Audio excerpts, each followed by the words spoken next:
Hello friends, నమస్తే. నేను Lakshmi. Welcome to my gardening channel తోటమాలి. ఈరోజు మన వీడియో మందారం మొక్క. ఇది వరకు నేను మందారం మొక్కల మీద చాలా వీడియోస్ పెట్టాను. చాలామంది నా వీడియోస్లో అడుగుతూ ఉంటారు, మేము మొక్కను పెట్టి చాలా రోజులైంది కానీ పువ్వులు అసలు పోయటం లేదు అని. కానీ మందారం మొక్క అనేది ఒక హెవీ ఫీడరు, అంటే అధికంగా పోషకాలు ఈ మొక్కకు అవసరం అవుతూ ఉంటాయి. ఎక్కువగా మనము ఈ మొక్కకు ఆహారం ఇస్తూ ఉంటే ఈ మొక్క కూడా ఎక్కువ పూలను మనకు ఇస్తూ ఉంటుంది. ముఖ్యంగా ఇప్పుడు వర్షాకాలం కదా, ఈ మొక్కకు అధిక పోషకాలు ఇస్తే పువ్వులు కూడా అధికంగా వస్తాయి. వర్షాలు పడుతున్నాయి, పోషకాలు ఏమాత్రం అవసరం లేదు అని పొరపాటును కూడా అనుకోవద్దు. మనము మంచి పోషకాలు ఇస్తే ఈ మొక్కలో మంచి గ్రోత్ ఉంటుంది. ఈ గ్రోత్తో పాటు ఎక్కువ పువ్వులు మనకు వస్తూ ఉంటాయి. ఇక్కడ ఇంకో విషయాన్ని కూడా మనము తెలుసుకోవాలి. మందారం మొక్కల్లో చాలా వెరైటీస్ ఉన్నాయి. ఒక్కో వెరైటీ ఒక్కో సీజన్లో ఎక్కువ పూలు వస్తూ ఉంటాయి, మిగతా సీజన్లో తక్కువ పూలు వస్తాయి. పూలు తక్కువగా రావటమే కాకుండా వచ్చిన పువ్వులు కూడా చిన్నవిగా వస్తాయి. ఈ వర్షాకాలంలో ఏ వెరైటీస్లో ఎక్కువగా పూలు వస్తాయి అంటే హైబ్రిడ్ వెరైటీస్లో శీతాకాలంలో ఎక్కువగా పూలు వస్తాయి. కానీ ఈ సీజన్లో అంటే ఈ రెయినీ సీజన్లో ఇవి తక్కువగాను చిన్నవిగాను వస్తాయి. కాకపోతే ఈ వర్షాకాలంలో దేశీ వెరైటీస్ అంటే నాటు రకాలు అంటారు కదా, అవి బాగా పెరుగుతాయి. ఎందుకంటే శీతాకాలంలో ఈ దేశీ వెరైటీస్ అన్నీ కూడా డోర్మెన్సీ పీరియడ్ అంటే రెస్ట్ పీరియడ్ అనమాట. వాటికి ఆ టైంలో నిద్రావస్థలోకి వెళ్ళిపోతూ ఉంటాయి. శీతాకాలంలో ఈ డోర్మెన్సీకి వెళ్ళటం వల్ల తక్కువగా పువ్వులు వస్తాయి.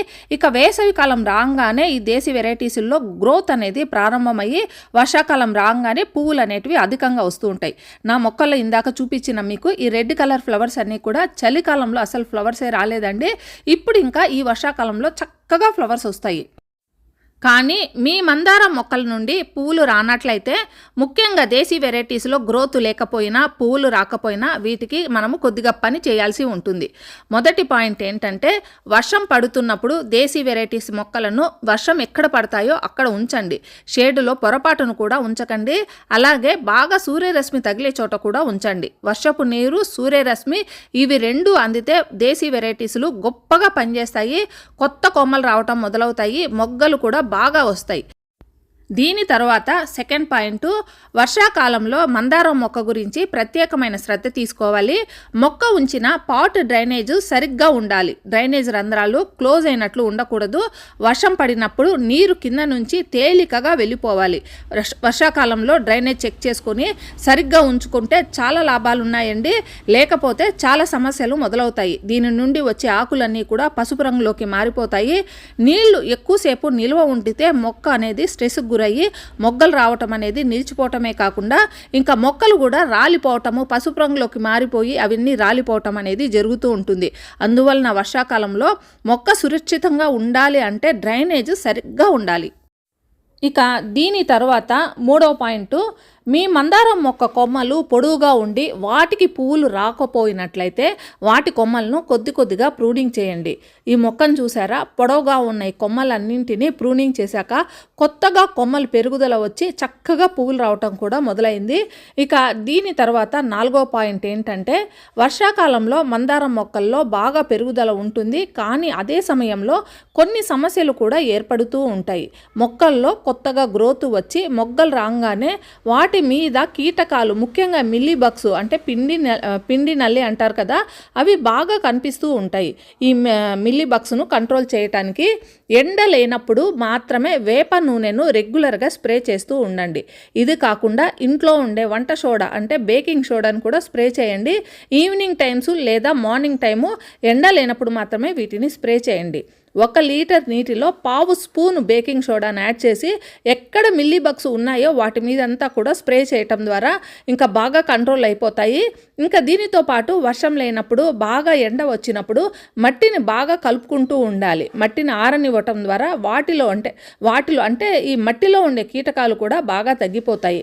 వీటితో పాటు మీ దగ్గర వేప పిండి లాంటివి ఉంటే ప్రతి మందారం మొక్కకు 1 స్పూను లెక్కన ఈ వేపపిండిని మట్టిలో కలిపేసేయండి.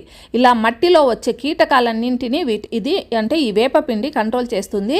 వర్షాకాలంలో వేపపిండి చాలా బాగా పనికొస్తుంది. వేపపిండి లేకపోయినట్లయితే వేపాకులు దొరికినా కూడా వాటిని ఉపయోగించవచ్చు. వేపాకులు తీసుకొని బాగా ఎండబెట్టి పొడి చేసి 1 స్పూన్ లెక్కన ప్రతి మొక్క మట్టిలో కలిపేయండి. ఈ వర్షాకాలంలో వేపాకులు అన్ని రకాలైన మొక్కలకు ఇవ్వవచ్చు. దీనివల్ల మట్టి లోపల ఎలాంటి కీటకాలు ఉన్నా కూడా అన్నీ కూడా చనిపోతాయి. దీని తర్వాత 5వ పాయింట్ ఫర్టిలైజర్. మీ మందారం మొక్క ఇంకా పువ్వులు ఇవ్వకపోయినట్లయితే ఎలాంటి ఫర్టిలైజర్ని వర్షాకాలంలో ఇవ్వటం ద్వారా మీరు మొక్క నుండి చాలా ప్రయోజనాలు పొందవచ్చు. మొదటి విషయము, మందారం మొక్కకు తప్పకుండా ఎరువులు ఇవ్వాలి. వర్షాలు ఆగినప్పుడు అంటే మట్టి బాగా ఆరిపోయినప్పుడు ఎరువులు తప్పకుండా ఇవ్వండి. ఈ ఎరువుల్లో కూడా అధిక మొత్తంలో పొటాషియం ఉండేటట్లు చూసుకోవాలి. ఇప్పుడు నేను చూపిస్తున్నది 1 స్పూను టీ పౌడరు. 12 ఇంచెస్ కుండీకి కనీసం 1 స్పూన్ టీ పౌడర్ని ఇవ్వాలి. ఇది ఫ్రెష్ టీ పౌడరు. ఇక రెండవది నేను ఇస్తున్నది అరటి తొక్కల పొడి. ఈ అరటి తొక్కలతో చేసిన పౌడరు మందారం మొక్కకు చాలా మంచి ఎరువు. ఇది తరచుగా ఇవ్వటం ద్వారా పువ్వులు అధికంగా వస్తాయి. 1 స్పూన్ టీ పౌడర్తో పాటు 3 స్పూన్స్ అరటి తొక్కల పౌడర్ని ఇచ్చాను. దీన్ని 15 రోజులకు ఒకసారి ఇస్తే చాలు. మొక్కల్లో మంచి రిజల్ట్ కనిపించాలంటే 15 రోజులకు ఒకసారి తప్పనిసరిగా ఇవ్వండి. ఇక రెండవ ఫర్టిలైజరు, ఒకవేళ మీరు మొదటి చూపించిన ఫర్టిలైజరు ఇవ్వలేకపోతే ఈ సెకండ్ ఫర్టిలైజర్ని ఇవ్వవచ్చు. ఇది 1 స్పూను కాఫీ పౌడరు. ఇందులో అధికంగా నైట్రోజన్ ఉంటుంది. ఇది మట్టిని అసిడిక్గా చేస్తుంది. ఇంకా మందారం మొక్కకు ఇది మంచి ఎరువు కూడా. దీన్ని నేను 1 స్పూన్ ఇచ్చాను. దీనితో పాటు మీ దగ్గర అరటి తొక్కల పౌడర్ లేనట్లయితే ఉల్లిపాయ తొక్కలతో వాటిల్ని పౌడర్ తయారు చేసుకొని వాటిల్ని కూడా ఉపయోగించవచ్చు. ఇవైతే మనము రోజు ఉపయోగిస్తూ ఉంటాం కదా. ఉల్లి పొట్టును కొద్దిగా ఆరనిచ్చి మిక్సీ చేసి పౌడర్ చేసుకొని దీన్ని 3 స్పూన్స్ ఇవ్వండి. అంటే 1 స్పూన్ కాఫీ పౌడర్ని 3 స్పూన్లు ఉల్లిపాయ పొట్టును దీన్ని కూడా 15 రోజులకు ఒకసారి ఇవ్వవచ్చు. ఒకవేళ మీ దగ్గర ఇవన్నీ ఉన్నట్లయితే మొదట చూపించిన ఫర్టిలైజర్ని ఒకసారి ఇవ్వండి. 15 రోజుల తర్వాత రెండోసారి చూపించిన ఫర్టిలైజర్ని ఇవ్వండి. చాలామంది అంటూ ఉంటారు వర్షాకాలంలో ఎలాంటి ఎరువులు ఇవ్వకూడదు అని. కానీ అలాంటిది ఏమీ ఉండదు. మొక్క ఎప్పుడు కూడా ఎరువులు ఇవ్వటం ద్వారా పాడవద్దు. మీరు అవసరానికి మించి అధికంగా ఫర్టిలైజర్స్ ఇవ్వటం ద్వారా మొక్కకు హాని కలుగుతుంది. అందులో కూడా కెమికల్ ఫర్టిలైజర్స్ ఎక్కువగా ఇస్తే మొక్కకు డ్యామేజ్ అవుతుంది. కానీ మనం తయారు చేసుకునే ఈ హోమ్ మేడ్ ఫర్టిలైజర్స్ వలన ఏ కాలంలో అయినా, అది వర్షాకాలమైనా చలికాలమైనా సమ్మర్ అయినా కూడా మొక్కకు ఎలాంటి హాని జరగదు. ఇంకా మొక్క డ్రైనేజ్ సరిగ్గా లేకపోవటం కూడా మొక్కకు హాని జరుగుతుంది. కింద ఉన్న రంధ్రాల గుండా నీరు సరిగ్గా బయటకు రాలేకపోవటం వల్ల మొక్కకు డ్యామేజ్ అవుతుంది. సీజన్ ఏదైనా డ్రైనేజ్ సరిగ్గా లేకపోతే నీళ్లు బయటకు వెళ్ళటానికి దారి లేక నిలిచిపోతాయి. నీళ్లు నిలిచిపోయినప్పుడు ఫర్టిలైజర్స్ ఇస్తే మొక్కలో మట్టిలో ఫంగస్ ఏర్పడి మొక్క పాడవుతుంది.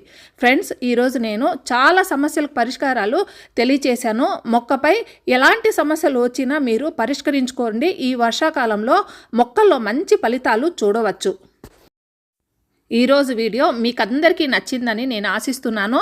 నచ్చితే ఒక లైక్, కామెంట్ ఇవ్వండి. మళ్ళీ మరో మంచి వీడియోతో మీ ముందుకు వస్తాను. అంతవరకు హ్యాపీ గార్డెనింగ్. Bye bye.